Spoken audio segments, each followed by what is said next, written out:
बिस्मिल्लाहिर्रहमानिर्रहीम जी, अस्सलाम वालेकुम नाज़रीन। प्रोग्राम सच क्या है के साथ आपका मेज़बान जवाद खान। नाज़रीन, आज हम इस्लामाबाद के अंदर मौजूद हैं और हमारे साथ दो सीनियर सहाफ़ी मौजूद हैं। सबसे पहले इंतसाब इंटरनेशनल की चीफ एग्जीक्यूटिव जनाब असद चौधरी साहब, और उनके साथ हमारे साथ मौजूद है सरदार औरंगज़ेब साहब जो कि सीनियर जर्नलिस्ट हैं और बड़े अच्छे काफ़ी इनके तजज़िये होते हैं। जो कि सरदार साहब, सबसे पहले मैं फर्स्ट ऑफ ऑल आपकी तरफ आऊँगा। ये बताइएगा, जो मुल्क की इस टाइम मौजूदा सूरत हाल है, क्या कहेंगे इस हवाले से, किस तरफ जा रही है? देखें, 9 मई से पहले जो सूरत हाल थी वो इस तरह से थी कि एक पार्टी पॉलिटिकली डोमिनेट कर रही थी जी। और दूसरी पार्टी ये कोशिश कर रही थी कि वो किसी तरह बातचीत पर हमारे सामने आ जाएं और हमसे कोई बात करें ताकि रास्ता निकले। लेकिन 9 मई को एक ऐसा वाकया हुआ और उसको आगे जो भी रंग दिया गया, सही था गलत था कता नज़र इसके, क्योंकि हम सहाफ़त के उसमें बात करेंगे, अभी इसकी तहकीकात होना बाकी है। सही। लेकिन उसके नतायज ये निकले कि जो जमात डोमिनेट कर रही थी अवामी सतह पर, वो बिल्कुल बैकफुट पे चली गई और उसके लोग यूं बिल्कुल उसको छोड़कर जाने लगे जैसे आप मुट्ठी भर रेत लें तो उसके जर्रे जो है वो आपके हाथ से आहिस्ता आहिस्ता सिरकने लगते हैं। जो ही आप हाथ खोलते हैं तो कुछ भी हाथ में बाकी नहीं रहता। तो लगता यह है कि इमरान खान के हाथ में इस वक्त उसके पार्लियामेंटेरियंस शायद नहीं रहे। ठीक है। अच्छा चौधरी साहब, मैं आपकी तरफ आऊंगा, आप क्या पॉइंट देंगे इसके ऊपर? देखिए, जो सरदार साहब ने बात की है, फैक्ट यही है। अलबत्ता ये है कि एक इजाफी चीज़ ये थी कि सुप्रीम कोर्ट एक्टिव थी और उसने 2-3 ऐसे फैसले भी दिए। सही है। पंजाब में इलेक्शन के हवाले से कि जब 90 डेज कंप्लीट हो चुके हैं जी जी। तो इलेक्शन कराया जाए, और यही एक मुतालबा था पीटीआई का।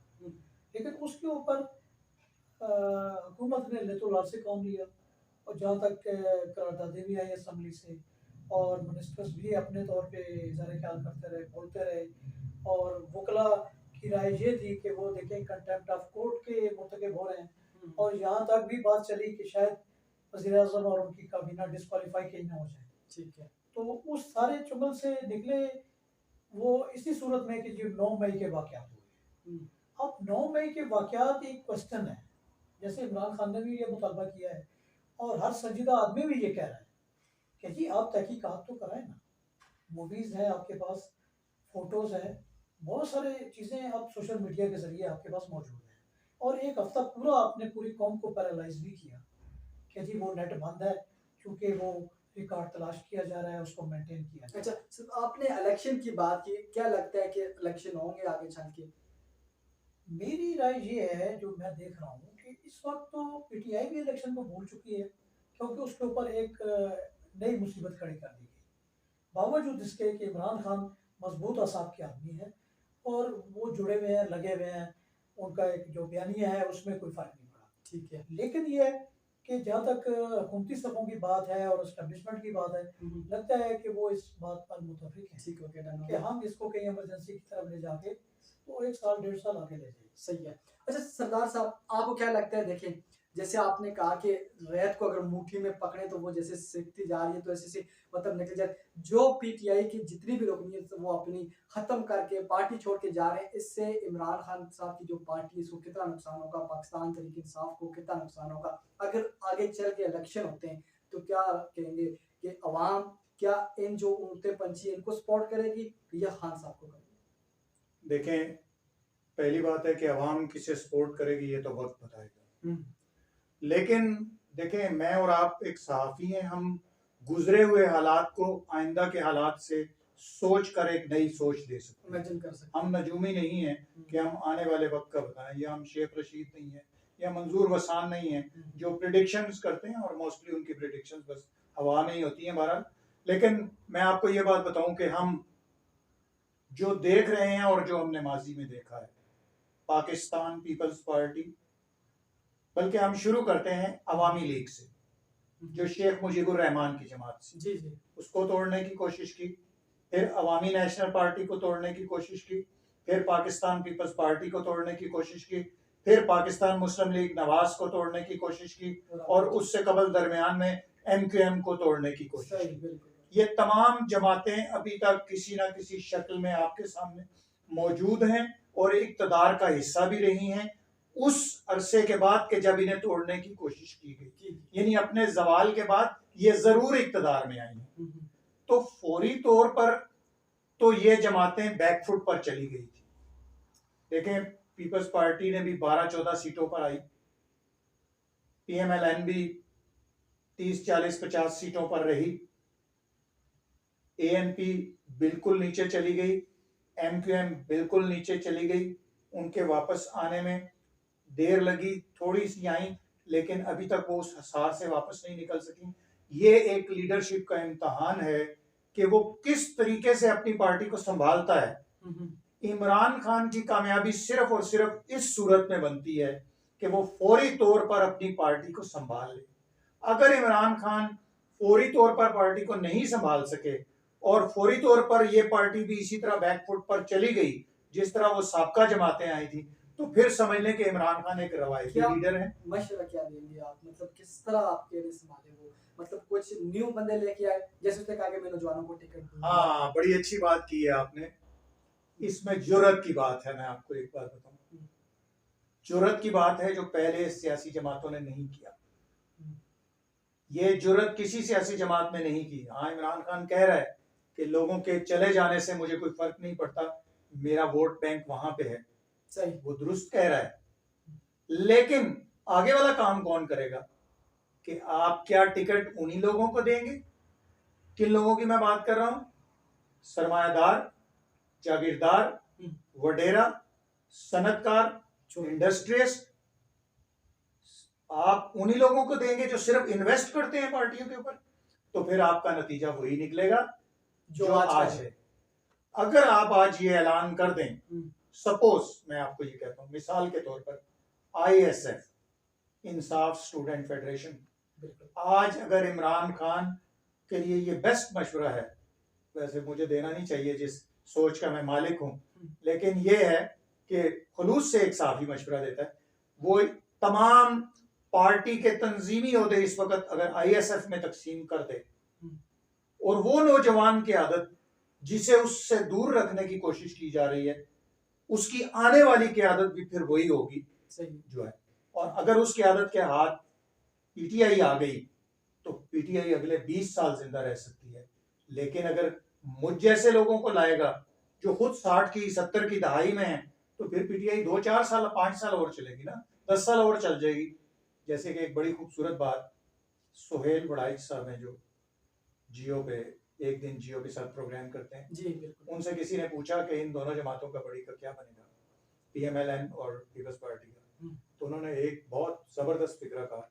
उन्होंने कहा ये जमातें अपनी तबई उम्र पूरी कर चुकी हैं, इनको आप बुढ़ापा लाक हो गए।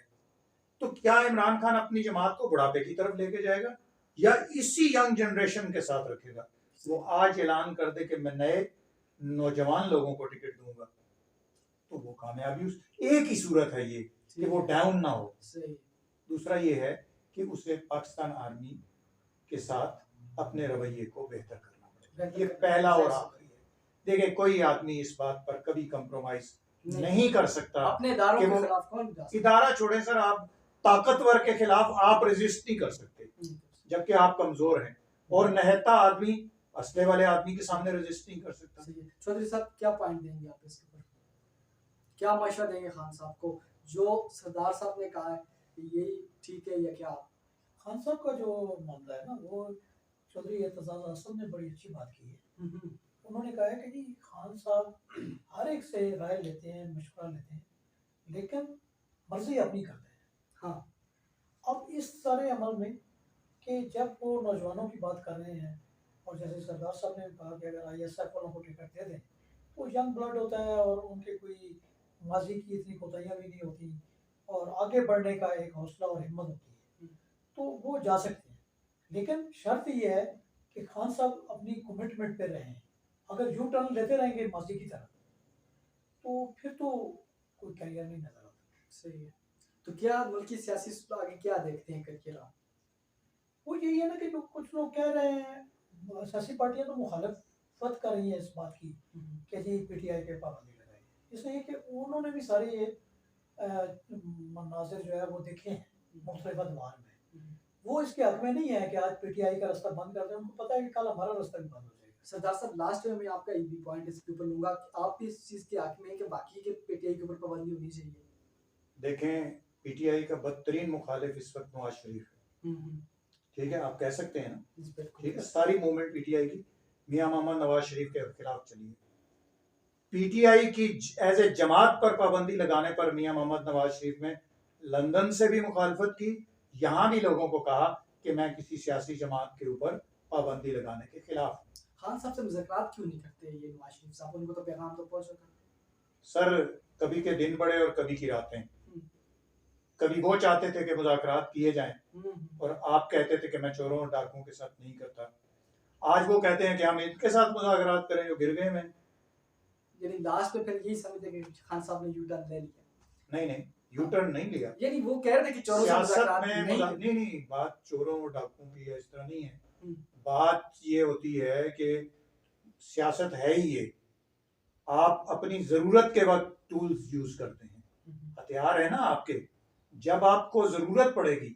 मुज़ाकरात एक हथियार है, इसे आप उस वक्त इस्तेमाल करेंगे जब आपको जरूरत है।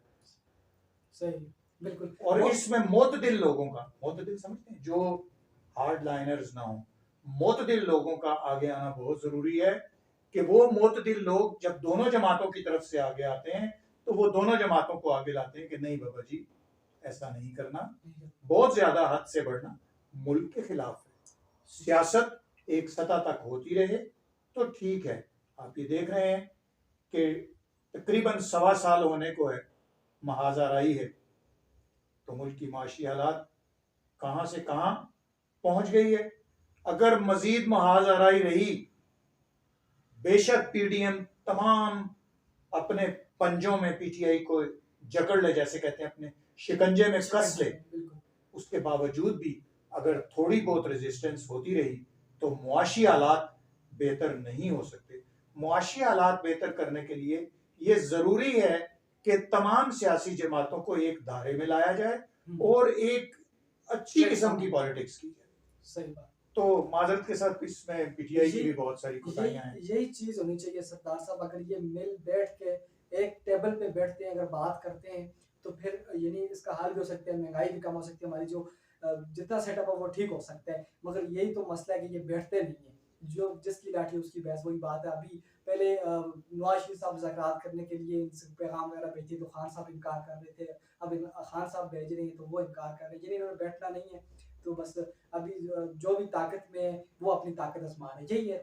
तो चले नाज़रीन, लास्ट पे अपने मेजबान जवाद खान को इजाजत देखिए, मैं एक बात अर्ज करना चाहता हूँ, अगर ये बैठ नहीं रहे हैं तो एक तीसरी कुव्वत है आवाम, वो दरमियान में आए।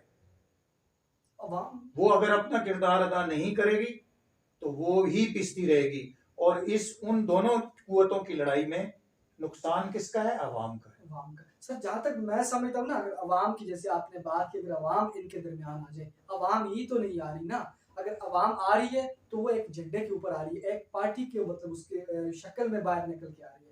आपने देखें, अगर कोई ऐसी चीज होती है, जैसे आजकल आप देख लेते एहतजाज हो रहे हैं तो एक पार्टी का झंडा उठाते हैं, जैसे नून लीग, अगर आप बात कर रहे हैं तो नून लीग का झंडा उठाया, वो आए, नारेबाजी की, वो अपना एहतजाज वगैरह रिकॉर्ड कर चले जाते हैं। मैं कह रहा हूँ, अगर ये जो नून और पीटीआई, इन तमाम पार्टी के जो सपोर्ट करने वाले हमारे अवाम है, वो एक प्लेटफॉर्म पे, एक जगह पे आकर बात करें अपने हक की, तो तब बात बन सकती है, तब बात बन सकती है।